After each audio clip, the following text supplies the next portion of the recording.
Well, that sure didn't take long. Elden Ring is already a played out, stale, and derivative IP. It's shocking, how many Elden Ring releases we've had over the past 3 years. We had the original release, which was boring, slow, uninspired, just a rehash of a game from 2008, Demon Souls. We had that. Um, then we had the DLC, which took 2 whole years to come out, just so they could give us like a lot of the same boss fights and reuse a ton of assets with no real at like this overly inflated price point. Shadows of the Erdtree, the DLC, was a massive disappointment to everyone who's honest with themselves. And now we are on the cash grab portion of the Elden Ring hype cycle because they know that casual gamers are not going to come back for Elden Ring 2, they aren't going to come back for the Electric Boogaloo. So what they're going to do is that we're going to have to incorporate multiplayer features. We're going to have to turn it into Fortnite. We're going to have to do this and this if we're going to keep getting these 50-year-old boomer PC gamers to stay invested in the Elden Ring hype cycle. We're going to dominate. That was the mindset. They legit believe that Elden Ring has the capacity to be like a huge deal and a huge brand, and it just doesn't. The lore isn't interesting enough, the setting isn't interesting enough. The game just has nothing going for it other than the fact it's the video game was popular when it came out. It really is this decade's equivalent of The Witcher 3, because the narrative when that came out was that The Witcher, it's such a successful fantasy IP. Look at all these animated shows and all these Netflix adaptations and all these books, that the games were based on, and the reality of it is The Witcher is not a successful fantasy book series. Okay. It's essentially known only because of the video game adaptation. It's rather like A Song of Ice and Fire in that respect. Plebs believe A Song of Ice and Fire is a big deal. That it's some hallmark of fantasy literature, that it's really well respected in the community. No, it's not. The books are not finished. They're not very good to begin with. There's some stiff competition in the fantasy genre, and plenty of people like myself, really don't think George is that great of a creator. For a lot of reasons, not just because the books haven't been finished, and never will be finished, but he's definitely never going to be on par with Tolkien or Lewis or any of the real competition in that sphere. So yeah. Game of Thrones was the biggest thing on TV, but that does not translate to actually being relevant or important in the literary space. And that's kind of true for Elden Ring as well, because people really gaslit themselves into thinking this was some new major gaming IP. I heard people call this the most successful new gaming IP ever, which was just completely delusional if you think about it for 2 seconds. The Elden Ring thing has come and gone like a wet fart, it's just a nothing burger, It's like the fart came from a hot chick, right? That's the only reason anybody even took notice of it, because it was just such an anomaly for what it was.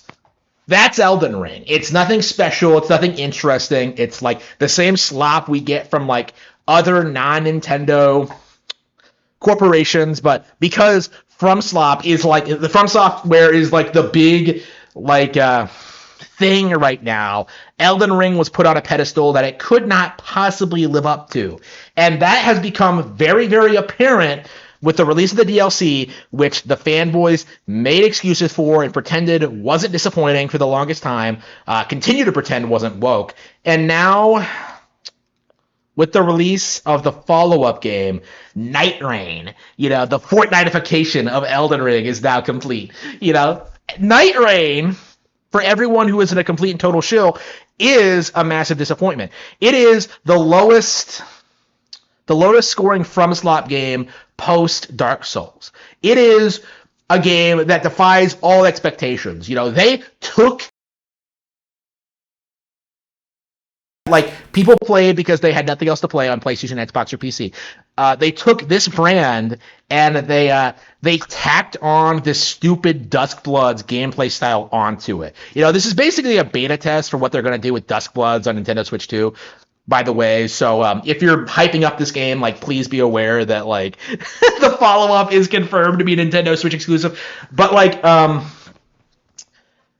like this game is clearly not as successful as the original release. Nobody's playing it, nobody's talking about it. The numbers are way down. The sales numbers are unimpressive, and like the difference in quality between something like this and Tears of the Kingdom is like palpable.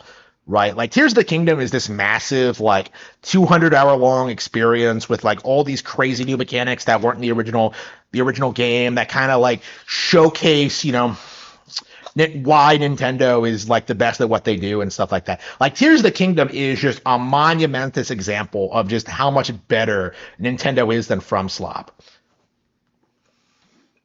Here we are with Nightreign, they're equivalent to that, and it's like some Fortnite like bullshit, like this is what they came up with.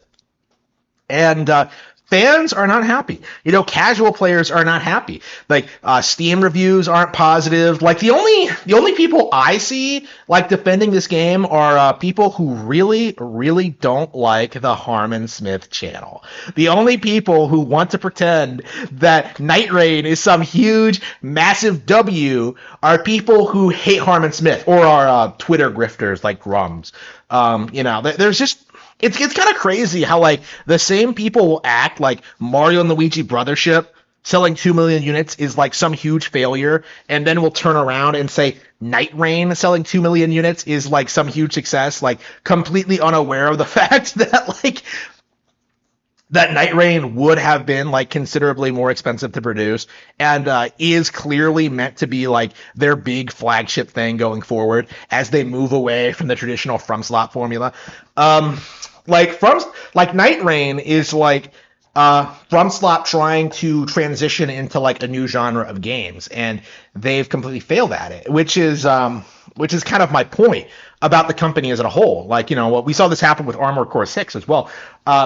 The audience doesn't want to see anything but like the typical FromSoftware game. When you say FromSoftware, you don't think of Tenchu or Armored Core or like Lost Kingdom. Like you think of like Dark Souls, because that's the only thing that like anybody really cares about. FromSoftware doesn't really have fans.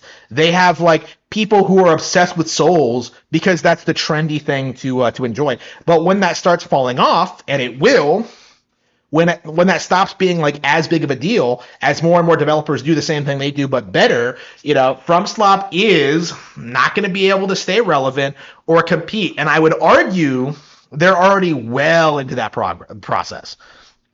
It's only a matter of time until like some competitor just manages to like surpass them with like better animations and gameplay. Like it's kind of shocking, honestly, like seeing games like